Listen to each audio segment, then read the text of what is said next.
आज हम देखेंगे कि मुल्की सियासत में ये रवायत आम रही है, जब भी कोई नई हुकूमत आती है तो उसको पहले साल मुख्तलिफ बहरानों का सामना करना पड़ता है, क्योंकि ना उनके पास वाज़ेह हिकमत अमली होती है, ना उसकी हुकूमती मशीनरी पर मजबूत गिरफ्त होती है, और ना ही उसे दाखिली और खारजी महाज पर दरपेश मसाइल का मुकम्मल अदराक होता है, जिसकी वजह से हर नई हुकूमत को पहले साल भरपूर तनकीद का सामना करना पड़ता है। पाकिस्तान में जब भी नई हुकूमत बनती है तो सबसे पहले इंतखाबात की साख पर सवालात उठने शुरू हो जाते हैं। 2013 के इंतखाबात को पीपल्स पार्टी ने आरओस का इलेक्शन कहा। तहरीक इंसाफ ने कभी 35 पंक्चर्स की बात की तो कभी 4 नशिस्तों पर धांधली के मामले को लेकर इस्लामाबाद पर चढ़ाई की। 2018 के इंतखाबात हुए तो एक बार फिर इंतखाबात की साख पर सवालात उठे। RTS कब, क्यों, कैसे बैठ गया, ये सवाल अब तक हल तलब हैं।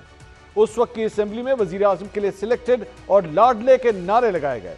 पाकिस्तान तहरीक इंसाफ की हुकूमत पर कारकर्दगी की वजह से पहले साल में शुरू होने वाली तनकीद का सिलसिला उनकी हुकूमत के खात्मे तक जारी रहा। रवां साल के आगाज में होने वाले आम इंतखाबात की बात की जाए तो उन्हें ROs और RTS के बजाय फॉर्म 45 और फॉर्म 47 के इलेक्शन कहा गया।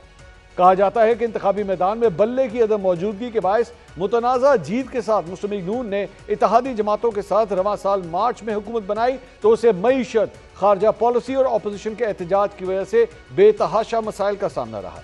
लेकिन 9 माह गुजरने के बाद मुआशी इशारे बेहतर हो रहे हैं।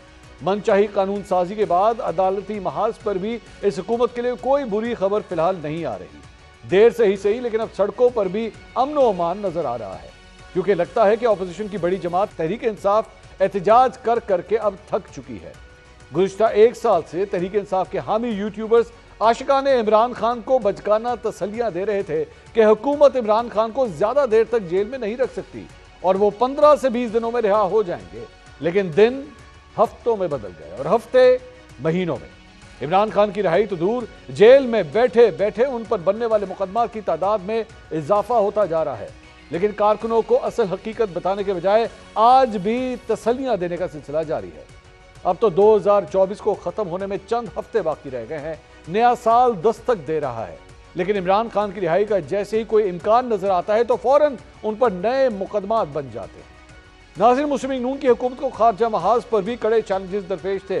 तहरीक इंसाफ की जानिब से गुज़िश्ता 1 साल के दौरान सऊदी अरब के किरदार पर पहले शेर अफजल मरवत और फिर बुशरा बीबी ने तनकीद की, जिसका हुकूमत ने भी तुर्की ब तुर्की जवाब दिया।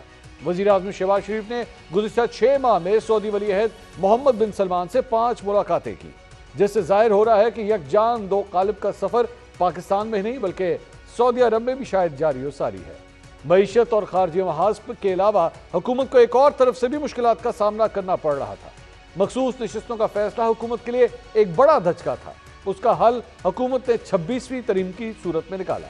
इस तरमीम के बाद हालात बदल गए, जज्बात बदल गए।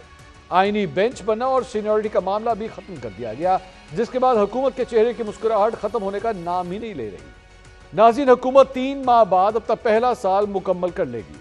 पहले 9 माह तो हुकूमत ने जैसे तैसे गुजार ही लिए, लेकिन क्या अब हुकूमत के लिए आगे खैर ही खैर है? क्या तहरीक इंसाफ जो अभी 24 नवंबर को आफ्टर शॉक से नहीं निकल पा रही, एक बार फिर नए साल के आगाज पर शहर इक़्तिदार का रुख करके हुकूमत को चैलेंज कर पाएगी?